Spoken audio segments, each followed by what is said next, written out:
programang ito ay rated SPG. Striktong patnubay at gabay ng magulang ang kailangan. Maaaring may masiselang tema, lengguwahe, karahasan, sexual, horror o droga na hindi angkop sa mga bata. Pumayag na si Justine na magstay dito sa Pilipinas, pero ito nga si Eric ay talagang may iniisip at gumagawa ng paraan para makapasok siya dito sa establishmento o talagang siya ang maghahawak o magpapatakbo ng isang kumpanya. Ikinagulat ito ni Dr. RJ ang lahat ng mga sinasabi ni Giselle. Dito na nga ipinakilala ni Giselle ang lahat ng mga pagbabago dahil bagong taon na nga dito sa Apex Medical Center at ipinakilala niya ang bagong magpapatakbo ng Apex. Dito na nga ay talagang medyo galit itong si Dr. RJ Tanyag dito kay Giselle dahil sa wala na siyang magawa dahil iyon ang kahilingan ni Justine.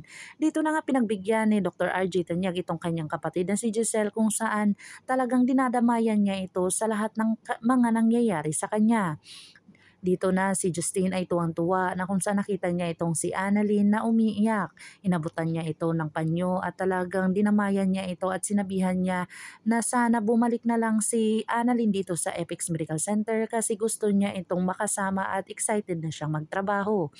Dito na sinabi ni Annalyn na talagang magdidesisyon pa siya kung saan sinabi din ni Justine dito na sana wag munang umuwi itong si Zoe dahil ayaw niyang makita ang pagmumukha ni Zoe na magtatrabaho at first time niyang magtatrabaho doon sa Apex. Ikinatutuwa din ni Annalyn ang pagtatrabaho at hindi na pag-alis ni Justine na kung saan magkakabanding na naman silang dalawa. Dito na inantay ni Annalyn ang kanyang mga kaibigan kung saan nagpaalam na itong si Justine na ihahatid muna siya at hindi ito pumayag si Annalyn dahil antayin niya daw ang kanyang mga kaibigan. Dito na nga ay talagang nalaman ni Annalyn na hindi talaga siya pinayagan ni Dr. Carlos Benitez dahil sa lilipat na daw siya ng Apex kung saan talagang umiba na naman ang ugali ni Dr. Carlos Benitez sa kanya. Ipinagtataka na naman ni Annalyn at kung saan sinabi niya dito kay Harry at lalong-lalo na si Harry ay nagdududa na sa kanyang ama.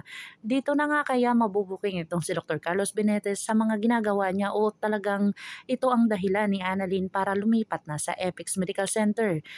Dito na nga kaya mabubuking itong si Zoe kung saan talagang dalawa na sila ni Justine at saka ni Annalyn ang magbabantay dito kay Dr.